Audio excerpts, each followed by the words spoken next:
the palm of his hand. He will uphold you.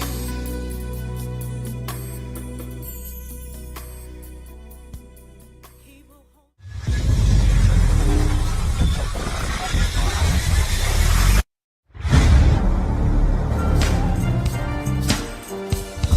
It's Friday Night Live with Cat Carter.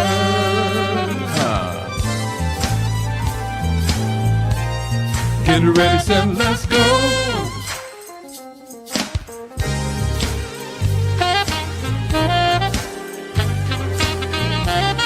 Come on.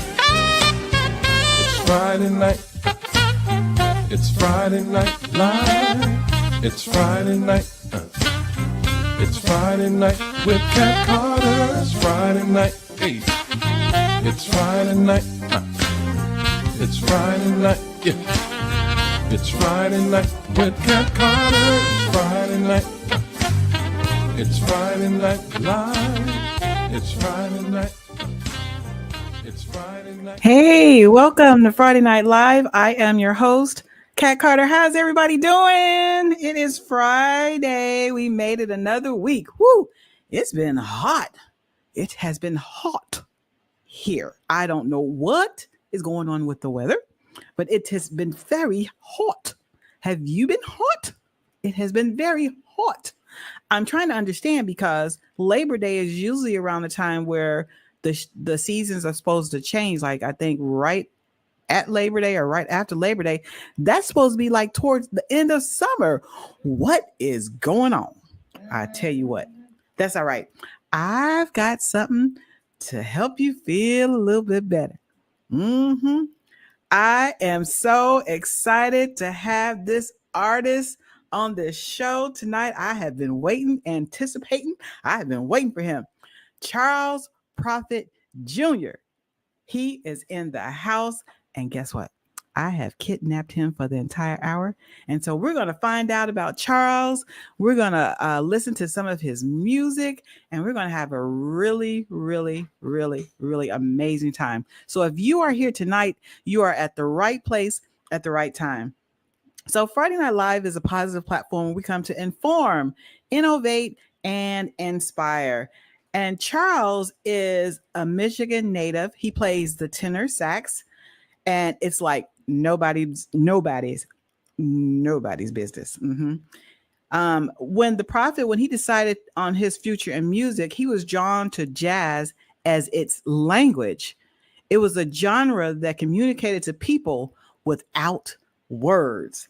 Please welcome to Friday Night Live, Charles Prophet Jr.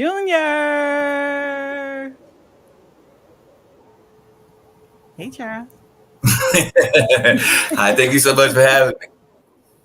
Yes. How are you?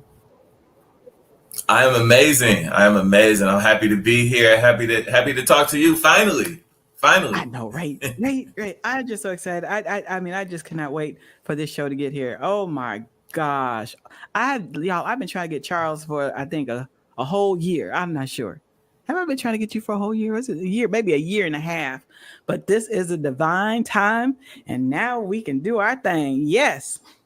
So welcome to Friday Night Live, Charles. We are just so excited to have you here. We are honored to have you here, and we are so appreciative of you. I'm honored to be for sharing your gift. Yes. So I'm going to dive right into the questions. Is it okay? You ready? It's fine with me. All right. Ready. Okay. What I want to know is first is who or what inspired you to start playing the saxophone? I don't know if someone necessarily inspired me to play saxophone. I guess how I kind of got involved in music. I was a curious child and I had a lot of hobbies. And my uncle, he was a drummer. So when I would go over his house, I would sit down and play the drums. And so it was something that I loved to do. So I thought, at some point I would carry on the torch of being the family's drummer at some point. So when I got to middle school, I went down. So first of all, when I got to middle school, so like that first week, kind of like now, first week of school, we in there, and they had an announcement on the speaker say, "Hey, if you want, if you're interested in band, come on down to the band room, and you can join the band." So I'm like, okay, well, I've been playing drums at my uncle's house. I know how to do this. I can do it. Right. So go down there, talk to the band teacher, and I'm like, I want to be a drummer. I heard the announcement. I want to be a drummer. He asked me. He was like, what? Have you been playing somewhere else before? Have you studied? I told him, I was like, no, I've been playing, at my uncle's house in the basement. He was like, oh, okay. He was like, well, I tell you what. He was like, I got too many drummers right now. He said, but if you look in that room and see if anything else in there you want to play, you can play that. Oh my goodness. So I say, okay, so. Right. So I look in the band room, and it was like 100. It was like 100 drummers. It was like a percussion drum area. Right. It was about 100 kids over there.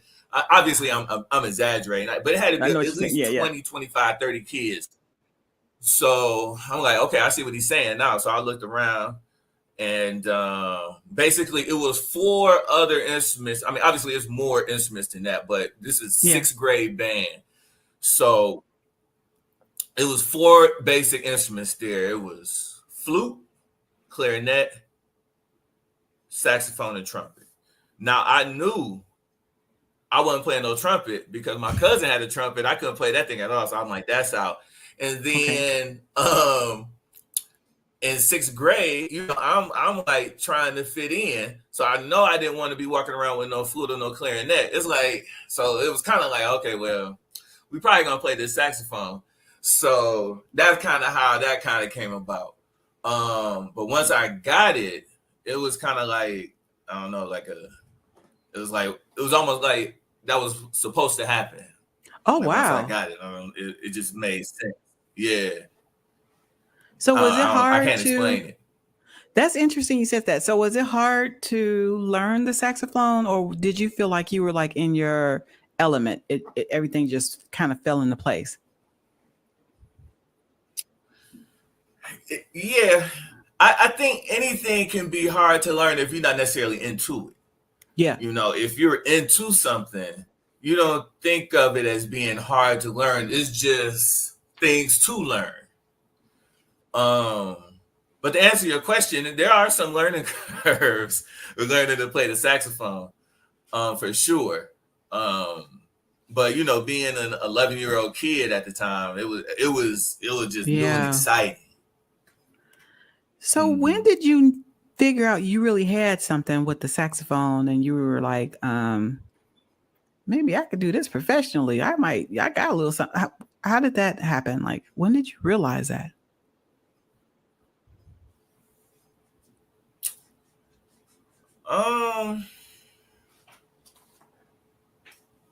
It's been a gradual process. I mean, okay.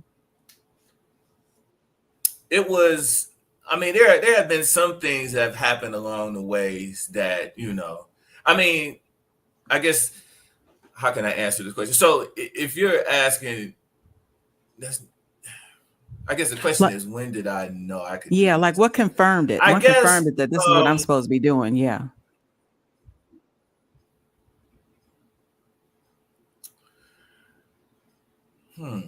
That's a good question. I mean, I like I said, I just think it just always felt like I was something I was supposed to do. Like I said, I started in the 6th grade playing saxophone. By the time I made it to the 8th grade, I was already better than a lot of the people that was in the high school. Oh my goodness. Yeah. Well, that confirms it. So my teacher at the time, he taught at the middle school and the high school.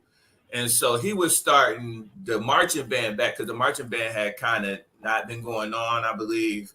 Or maybe he was just trying to make it bigger. So he talked to some of the some of us that was like older, like in the 8th grade, that could play, just to kind of fill the high school band out. So when I went over there, it was a senior, a girl. Her name is Tisha. Shout out to Tisha. Shout Letitia. She actually turned into a singer, and she been touring with Brownstone. So Oh shout out wow. to her. But when I was in the 8th grade, she was a senior, and she was great. So I wasn't out playing her, but everybody else, I was tearing them up. I was tearing them out the front. So it was like little stuff like that. It was little stuff like that, you know. Do you remember the name of your music But like, teacher? that was high school, and then once I started like doing gigs and stuff like that, it was other hurdles that Yeah. I had to get Yeah. over. So that took a little bit of learning as well. Okay. Do you remember the name of your music teacher back then? He seems like he had he was really like cutting for you. Like he saw something in you and wanted to help push that out. Do you remember what his name was? Oh yeah, his name is Damian Crutcher. He Give him a shout runs out. a nonprofit here in the city of Detroit for inner city youth to get them involved in band and symphony orchestra. Mr. Crutcher is definitely my favorite teacher, and he's probably one of Oh, the handful of people outside of my family who has changed my life yeah. dramatically. Yeah. I talked to him not too long ago. He still looks out for me to this day. I love Mr. Crutcher, man, and he's been definitely a great asset to our community here. And I'm not the only musician that's out here, making it happen that he's brought up. He's brought up some great musicians. So shout out to Damian Wow. Crutcher. Yeah. Shout out to Damon Crutcher. I mean, I think that's strong work when you take the time out to help mold the youth or the young people and then and introduce them to the deeper part of what it means to play the saxophone and music and the art of it. I mean, I think that is a wonderful, wonderful thing. All right.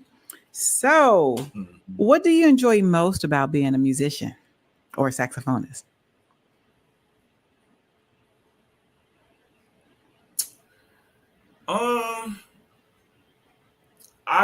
I enjoy performing. I enjoy performing in front of people. I enjoy the camaraderie with my fellow musicians. I have a couple of different bands. We all kind of work together here in the city, and I Yeah. get the chance to work with a couple different groups, and I see my other friends at jam sessions here. So it's a great community.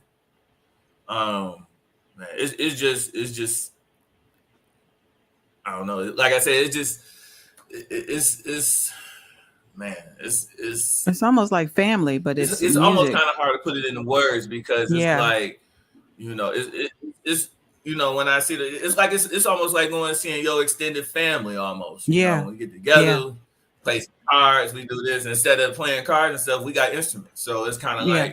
like our. So that's probably one of the things I love the most about being a musician for sure. So what is it about your audience? What is it? What is it? Is it the energy that they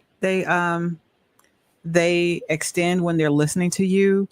Is it um is it seeing them appreciate your music? Is it or what is it about the audience playing in front of the audience? What is it that you love so much about it? It's all of that. It's the conversation I'm having with my band with them.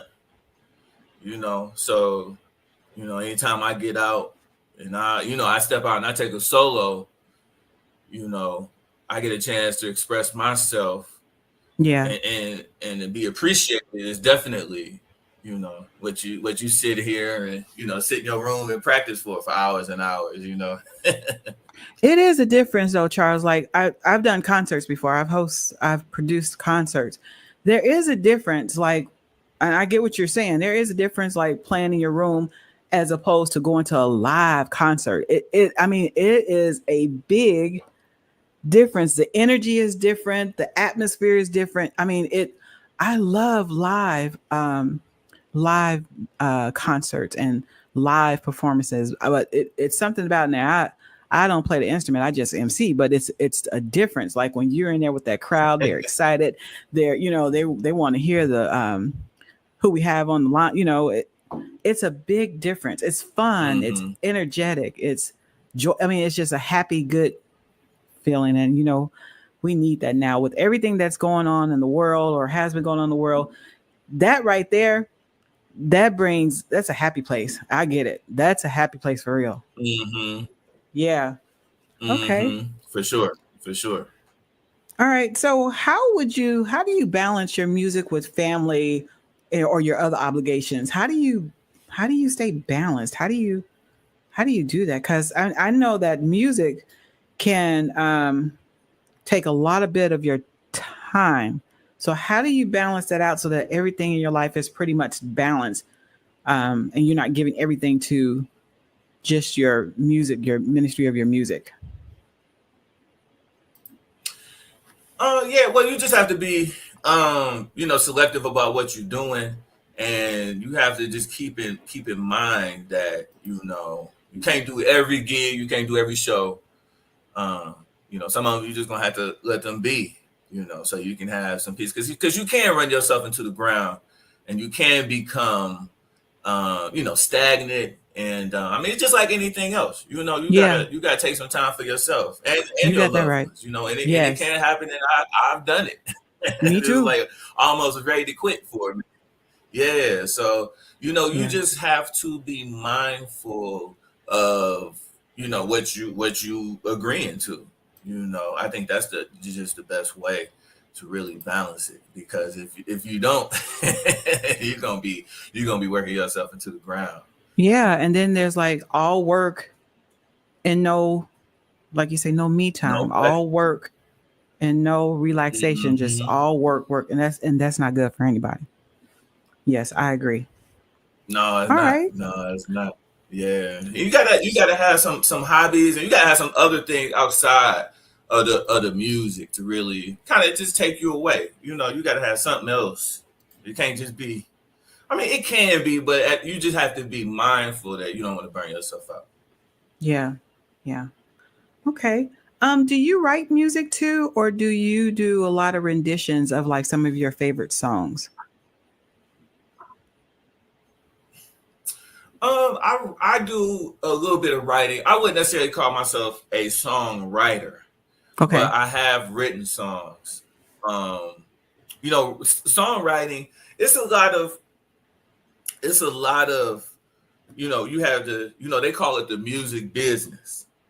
There's a Hmm. lot of little businesses under the music business, and everybody, and some people are good at a lot of different things. You got Right. someone like Stevie Wonder. Stevie Right. Wonder is an incredible musician. He's an Hmm. incredible performer. Hmm. He's an incredible songwriter. He writes for other people. He's a great singer. Yes. We love Stevie Wonder because there's not too many people like that. There's not too many. Not too many You people right. that's writing, singing, performing, writing for other people. Hmm. And they Think good at it. other than him, Hmm. Babyface, Yeah. uh, Mr. Kelly before he had to go take that trip. You Yeah. know, Yeah. it's people that do that is incredibly gifted. I and I guess it's not only is it a gift, it's a skill. It's something that you got to work at. I remember hearing Brian McKnight say that he write a song a day. I think he said it's because he said it's something you got to work at it every day. So that's not something I work at every day. I'm more of a performer. I work on a lot of my Hmm. performance skills and stuff like that. So Hmm. um and still working at it honestly, but but I like I said, I do write some songs, and a lot of times when I do write a song, I might get one of my friends to help me really kind of produce it out, and make it Yeah. sound better than what it is. Mhm. Okay. Okay. So since we talked about gift, I wanted to ask you: is playing the saxophone? Would you consider that a gift, a talent, or both, and why?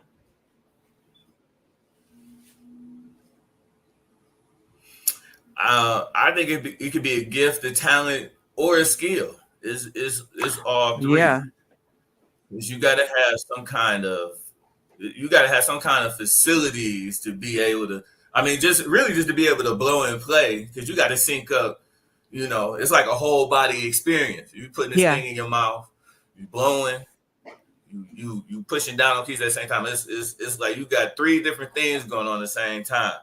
So it takes some skill to be able to do that and play and just know different stuff, whatever. Now, what the talent comes in is knowing what to do With at what the you right got. time.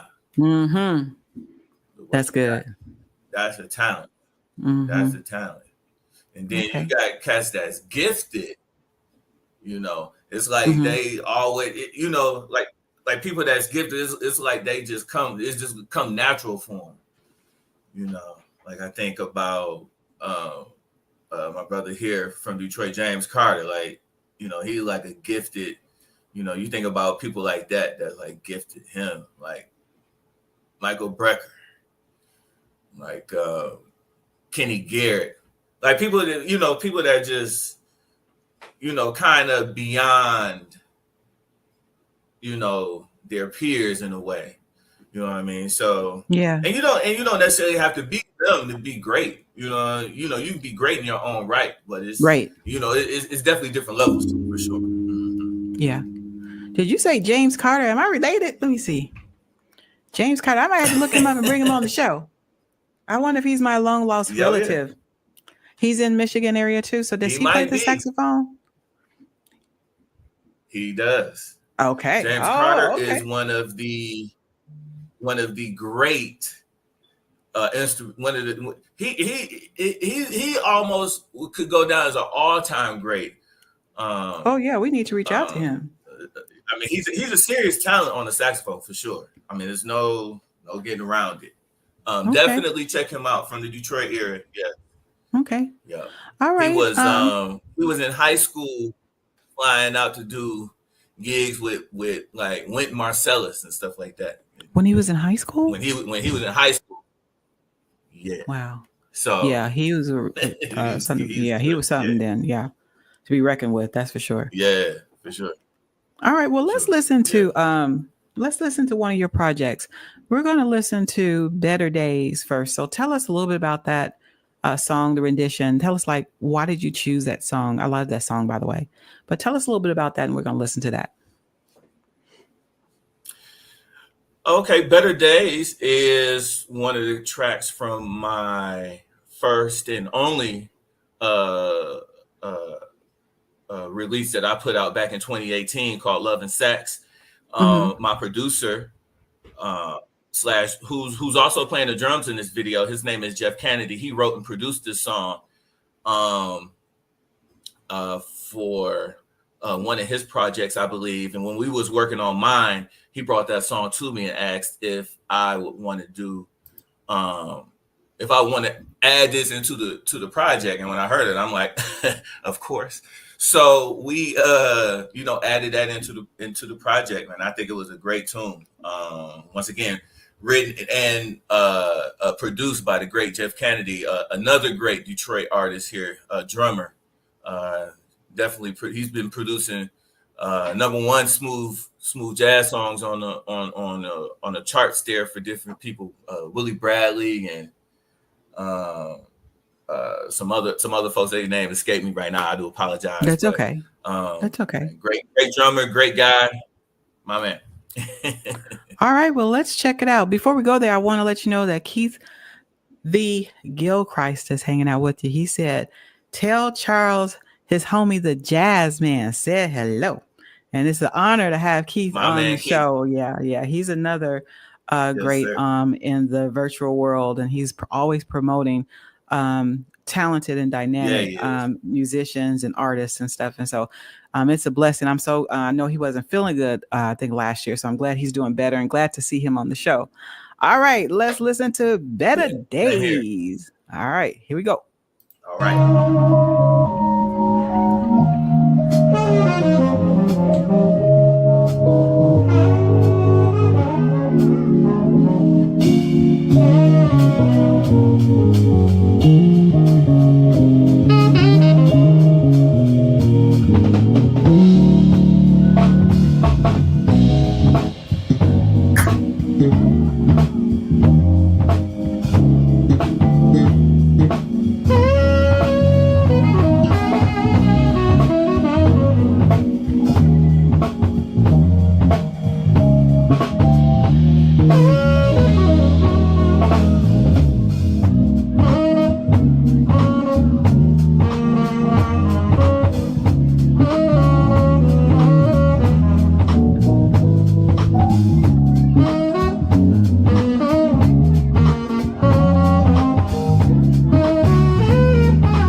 Thank y'all so much. That was actually an original tune off my only album called Better Days. It was actually written and produced by the drummer, Jeff Kennedy.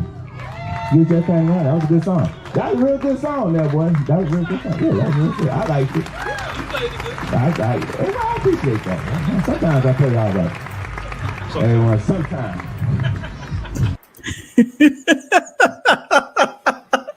Sometimes. I'm sorry, I can't help myself.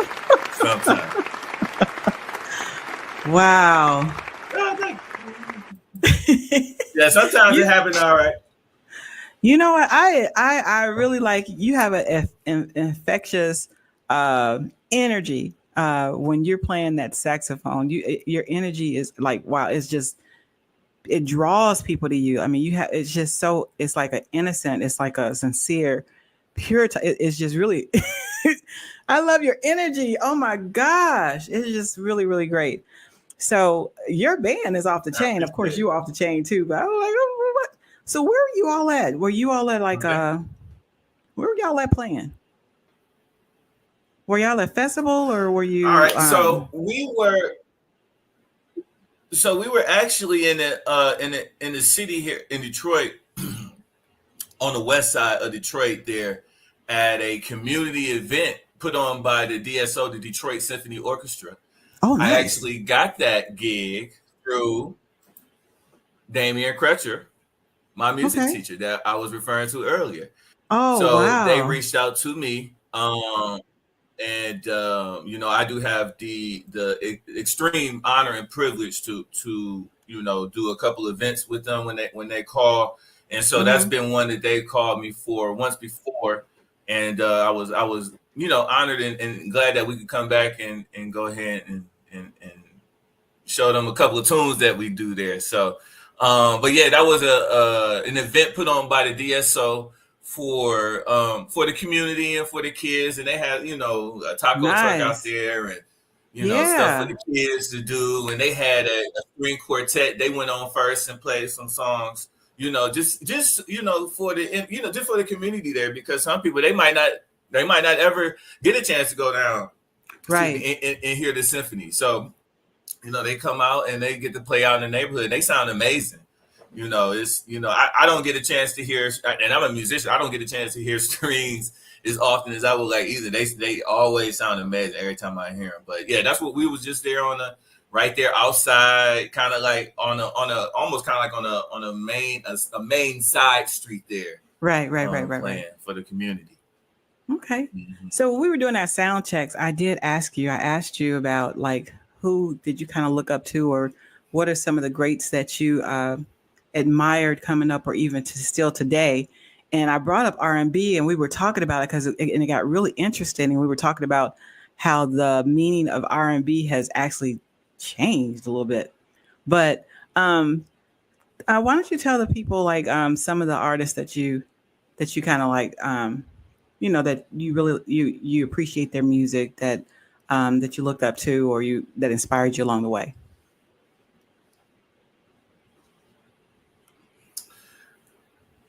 I think I was inspired by a lot of the same folks that we all were inspired by. The Luthers and all of our the Michael Jacksons and Yeah. the Whispers and the Earth, Wind and Fire and the Isley Brothers. I also enjoy listening to a lot of Grover Washington Jr.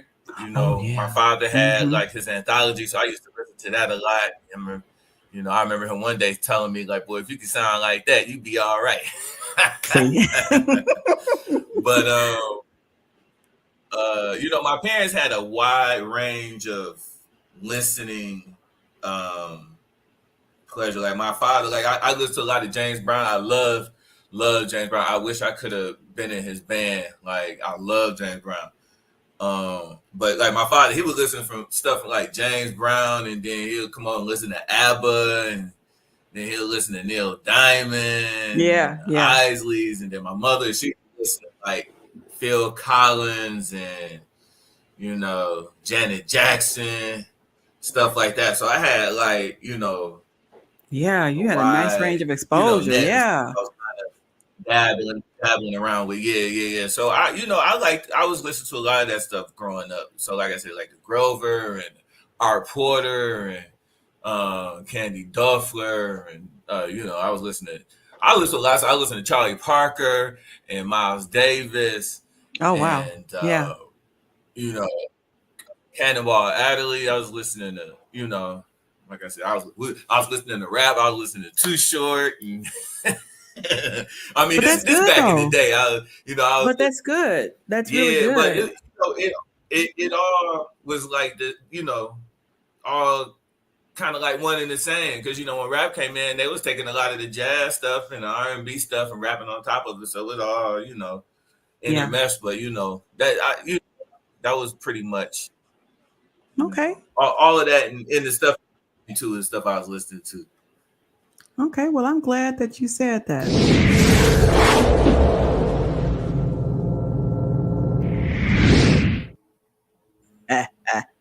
I got a game for you.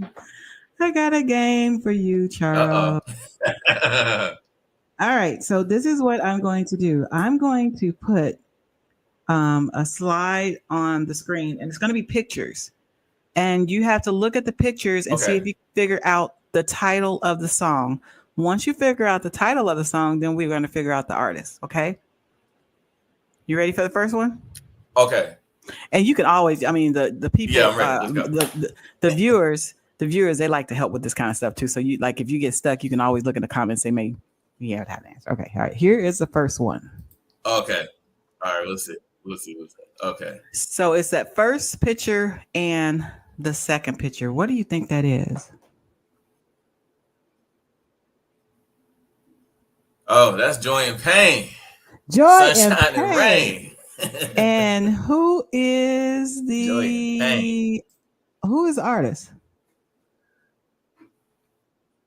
Oh, that's Maze all day. Is Maze Uncle Frank is a relative in the community here in Detroit. You are right. You are absolutely right. All right. Okay, you're doing pretty good. You're doing pretty good, Charles. You're doing pretty good. All right, here's the next one. Look, so that was the first one. That was the That was first the one. first We'll one. see if I get this next one. All right, here's the next one.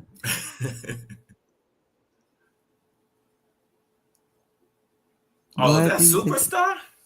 Superstar. Yes, sir. Yes, sir. Yes, sir. Superstar. And who sang That's that? Luther. Luther. That's Luther. I think that was Big Luther. Let me see. It was Big Luther. Let me see if you got this right. Look, that's when he was coming out. He was in a full suit. Yeah, it was sweat. Luther. It was Luther. Oh man. You know your stuff. You know your stuff. I can't get you. Let me see. I Okay, miss let's Luther. go. I do too, right? Okay, I bet you don't get this one. I bet you won't get this one. We'll see. Okay, let's see. Oh, that's crazy. Is that Okay, let me know if you want a lifeline or if you want a hint. is that huh?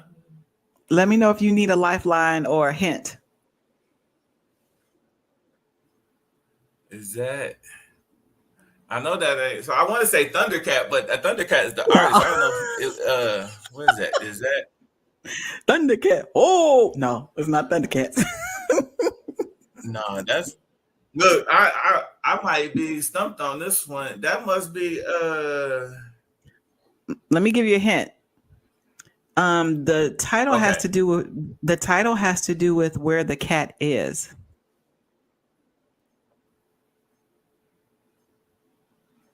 oh, is that in the middle? Cat in the wait. Cat in the no.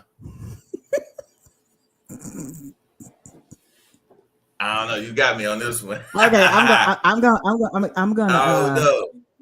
I'm gonna Give me play. another hint. I'm playing in the background. I was about to give him a hint. Oh.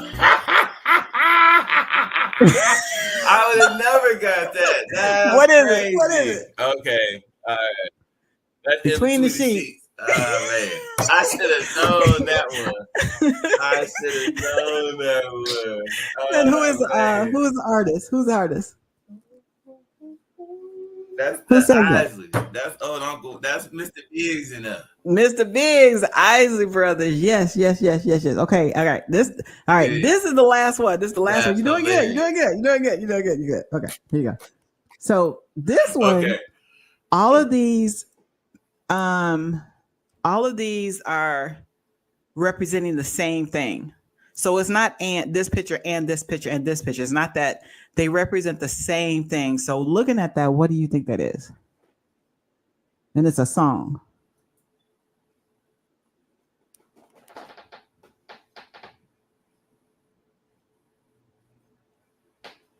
What do you see?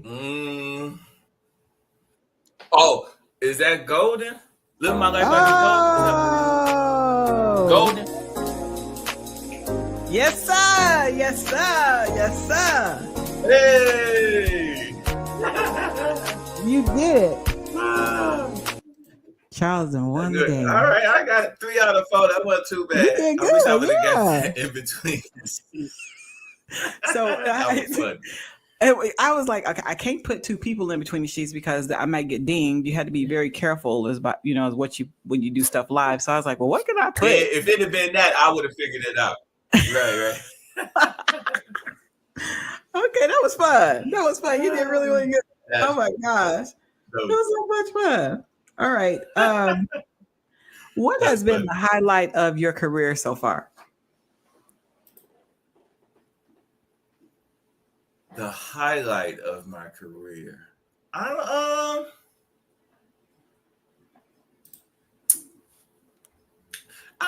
know. Does that mean know. that? Wow. I've had some highlights, I guess. I got to, play. Maybe the highlight of my career was when I was touring. I got a chance to tour with this band out of Chicago for a year, named Lubriphonic, and that was an amazing time for me.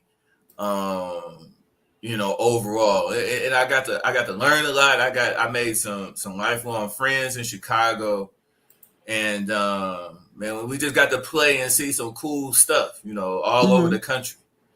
In a van. We was in a van. We drove from. Oh, y'all were like traveling on the road. We drove out to Cali. We drove to New York. We drove to Florida. I bet that was fun. We was all over. It was all right. I mean, it was a good time. It was, I mean, you're still in the van, so it's like, yeah. You don't want to know it too long. But I mean, just thinking back on it, man, we had some great times, and I got to see a lot of stuff that I wouldn't have seen had I not been in the back of that van. I got to go to Idaho and Montana and North Dakota, and I got out to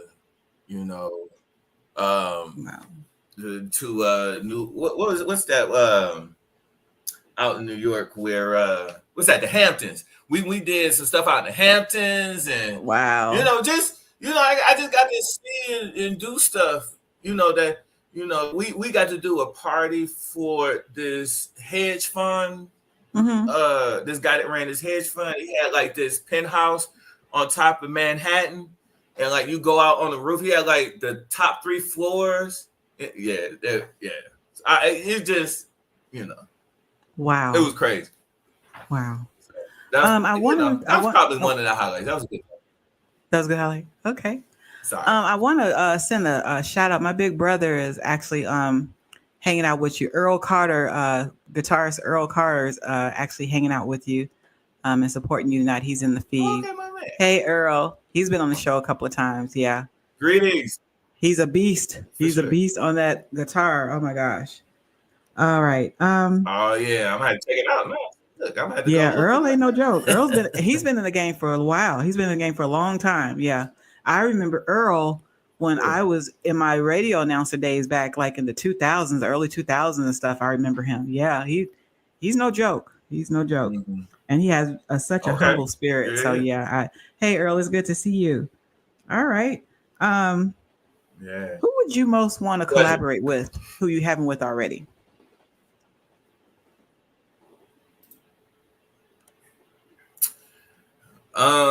Quincy Jones? Okay.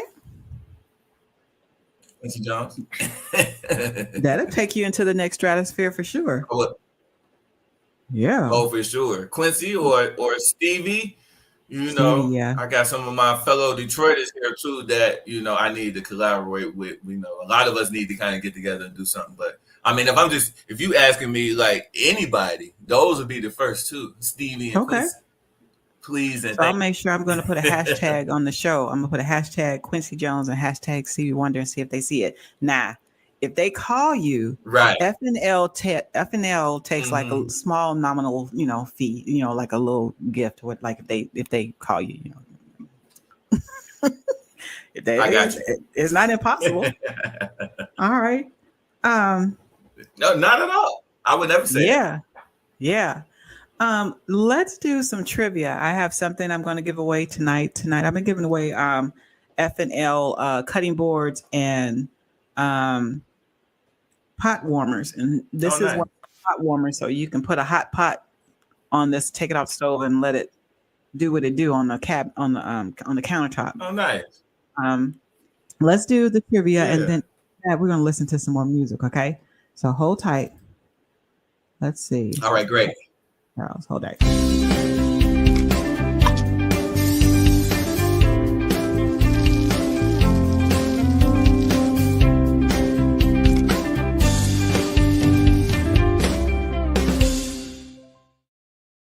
All right, so we have a 3-day weekend. I am an educator, so I am excited that I am off Monday. I do not know what to do with myself. So the question has to do with that. Okay. Which U.S. city hosted the first Labor Day parade? Was it Chi-Town, Los Angeles, Was it New York or Philadelphia? Put what you think the answer is in the comments. This is the very first Labor Day parade. Chicago, Los Angeles, New York, or Philadelphia? All right. So we'll find out who the winner is a little bit later on. All right. So what has been the biggest problem you encountered in your musical journey that you wouldn't mind sharing with us?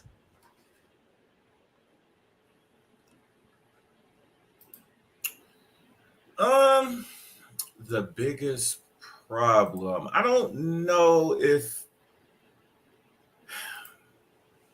I mean there are all kind of problems you can deal with in the music industry. I mean, you have to deal with, people trying to take advantage of you, or Yeah, sometimes you just got to learn the ropes, or but those are things that you learn in any that's life. business. You got to Yeah, learn the business. Yeah, exactly. Exactly. So, you know, um, I wouldn't want to say, um, like opportunities and stuff like that, because a lot of that is just tied to how hard you working and how hard you networking right, and stuff right. like that. A lot of it, a lot of the difficulty comes with more the business side of the music. The money, the professionalism. Um, Mm-hmm. you can have some great people, but if their professionalism isn't right, it's gonna make things harder. So, Yeah, things like that you know make can be challenging. yeah, But exactly. those just things that you just gotta work through. Okay. Where do you see yourself in 3 years?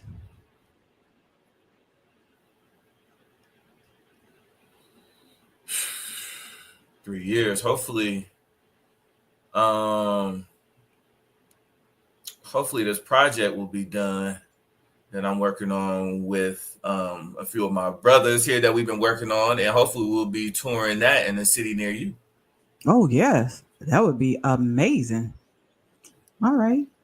Okay. Hmm. Um, if you could start all over again, would there be anything you would tell your younger saxophonist self? Oh yeah.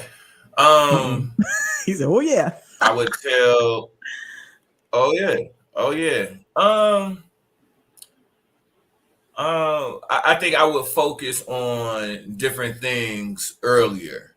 Some things I was exposed to a little later in my development that kind of held me back a little bit, but Hmm. I would have learned, all my skills and everything real good earlier. Okay. Okay. Um, Mm. okay. So, can you tell us a little bit about the project that you're working on without giving too much information? Like, can you tell us what that you're working on? Like, is it like another album? Is it like a single? Is it what's the flavor like? What is the vibe of it? Like, No, what do it's you? going to be so. So it's going to be an album. We got about 5 songs done already, and it's not it's one of the things where um we still got a lot of stuff in the works, but we got some things done. We don't even have a band name yet. These are so my keyboardist in the video that we watched previously, and the one that we're going to Mm-hmm, watch in a second here, the mm-hmm. great James Shelton. He reached out to me and told me about a band he was putting together, and wanted me to be a part. So we started off in the basement, um, and we just kind of built these songs out together. Okay. Yeah. And when I tell you, I'm not so this project. I'm not exactly sure if this is something that we're going to. I'm not sure if we're going to put it out or if we're going to try to shop it for movies, or what we're going to do with it exactly. But these songs, these songs, Man, if you could hear how they started and how they sound now, yeah. So, Night and day. Yeah, I but bet like you. I said, hopefully, Yeah. hopefully, I don't know. Maybe we should be wrapping it up in another, I don't know, probably towards the end of the year. I'm hoping. Okay. I got time for one question. There's a question on here from Amy Worth. Hey, Amy, what was the first job you ever had? And it doesn't necessarily have to be a job in the music industry. Uh-oh. All right, so my first job.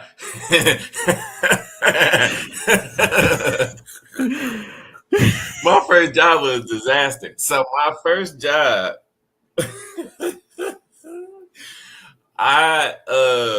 my first job. So I wanted no. So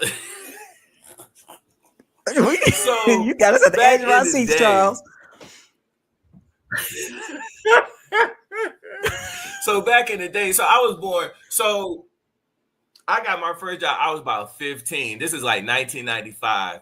And the only reason why I got this job is because I wanted certain kind of clothes. Now, my parents got me everything I wanted, but they wouldn't buy me no Jordans. So I'm like, all right, so I got it. I'm going to get me a job and I'll get my own Jordans. So I goes down to Wendy's and I go and, first job interview and everything. And so they like, okay, all right, cool. So they hire me. I go in. And I do nothing about cooking I didn't cook or clean like that at home. I had no business working a job. None. Oh my goodness. And so I just remember one day I was at work and it was one of the times we were slow. Or maybe I can't remember if what was going on at the time, but basically they was like, hey, we want you to, because it was like two sides where we would work. If we're busy, it would be two sides open. But one day, this particular day, the one side was closed. So they like, sweep, mop this floor over here. So I'm like, okay. And so I don't know if you've seen Coming to America, but it was almost like that. I had, when he got that job at McDonald's and he was like, you know how to mop? And he was like, yes. And he had to mop in the bucket and was moving the bucket around. I took the mop out the bucket, but I took the mop out the bucket, but I mopped myself into a corner. And I remember the manager walking by and he did like one of these, like, what in the world? Like, and he just walked on by. I guess he's like, he'll see it in a minute. So yeah, that was my first job. I lasted about 3 weeks. I was out of there. I quit. I was done. That was it. I had nothing. And I haven't worked fast food since. I knew that was then. not. I had no business being in fast food. So I've never, ever done that since. Thank you for sharing that that experience. Amy, thank you for the question. All right, we're down to the last 5 minutes. Thank and I want to make sure I get this. Yeah, I want to make sure that I get the your last project out. First, we need to find out who won the pot warmer. So let me see. This was the question. Which U.S. city hosted the first Labor Day parade? Charles, you know who it is? You want to take a guess? I was thinking about this. This is hard because this is like, I don't know. Initially I was thinking New York, but I see Philadelphia here now. I think I'm gonna go with Philly. It was New York.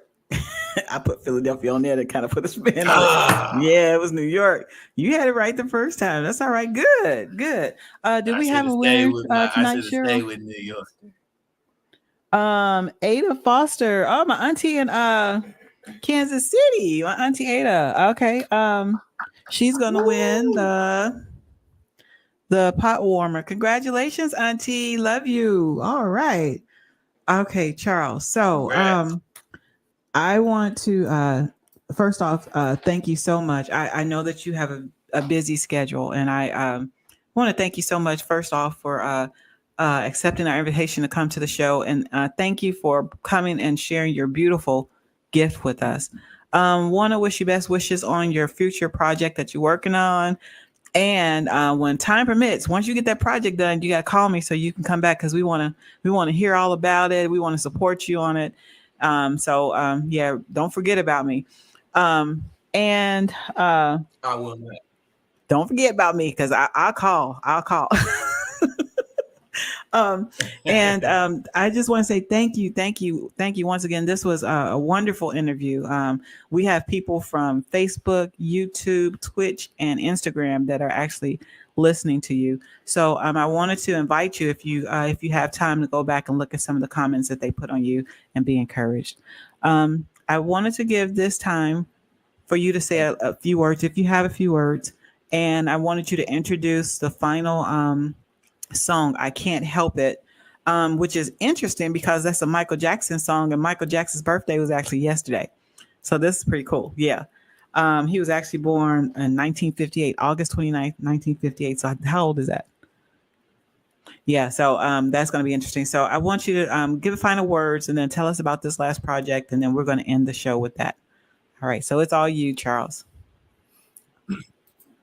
All right. Well, I want to thank you so much for having me. I know we've played tag for a little bit here, but I'm so thankful, and I love this interview. It was so nice. Thank you. This last tune is, as you said, it's a Michael Jackson tune. I Can't Help It. It's probably one of my favorite Michael Jackson tunes to play. I didn't realize that his birthday was yesterday. This was so. Yeah, so when we did this particular show, we didn't have a rehearsal for this show. We just kind of. Are you serious? I was just kind of calling. We were just calling some songs off the fly that wow. we like to make things interesting or whatever. So, so this was, and I just kind of like how this song just kind of came together. So that's why we kind of went with that. So it was just kind of like, okay, like what's the next song? Let's do this one. All right, start off, James. So that's how we get into it. James starts us off in this one. All right, so we're going to check it out. Yes. All right, so we're going to check it out. I want the viewers to know that FNL is going to Nigeria next week. I actually interviewed a Nigerian poet. And because of the time difference, we had to record it in advance because it's really late there. And so he asked me, could we do that? So next week, we're going to be listening to a Nigerian poet. And I do have something to give away on the following Friday. So you all stay tuned to that. It was a very interesting interview. All right. Have a great and safe holiday, everybody. Be safe out there. Relax, spend some time with family, and make some great memories. And Charles, I will be talking to you soon. All right. Thank you so much for having me. Have a good night, everybody. All right, here it is. I can't help it. Charles Prophet Jr. I like that.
Hey y'all, what's up? This is Sinbad. I'll tell you something right now. I want y'all, y'all know me from acting, y'all know me from comedy and all that stuff, but this ain't about me, man. I'm glad you tuned into one of the most positive platforms on social media, Friday Night Live with my good friend, Cat Carter. Stay tuned and be blessed. Go on, Cat. Tell them what it's all about.